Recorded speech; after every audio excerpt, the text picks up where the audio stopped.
tumekuwa na issues hapa pamoja na wazazi kwa sababu watoto wetu walikuja nyumbani on Monday after a strike. Na hiyo strike hasa mimi nilikuja hapa on Monday na tukafukuzwa tena na mtoto.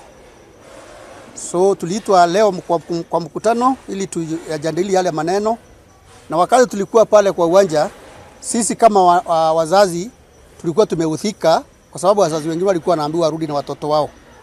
Tulijumuika pale tukakuwa na some resolutions na tukajua kwamba shida haikuwa ni watoto wetu, shida ilikuwa ni administration ama ni shule yenyewe. One, kuna principal alikuja hapa akitoka St. Teresa Girls na alikuja na maneno yake mpya. Ya kwanza ni matusi kwa watoto, na akakuja na timu yake inaitwa ya rugby team ambayo ilikuwa inapewa special treatment hapa na ikafanya watoto wetu wapate dhuluma. Akakuja tena na mfanyikazi wake wa nduka, zile school canteen, zile vitu watoto walikuwa nauziwa mbei ikafanywa mara 3 na zingine zikakuja ni kama mandawa ya kulevya kwa ile nduka.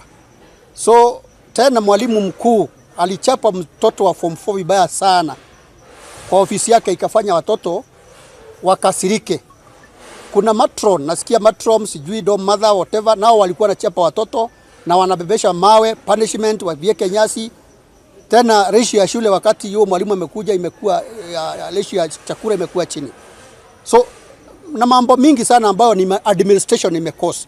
Tumeyajadili hapa na wale wakubwa walikuwa wa elimu, wakubwa sijui wa serikali, na ukweli imebainika kwamba watoto wetu wana shinda ni shule.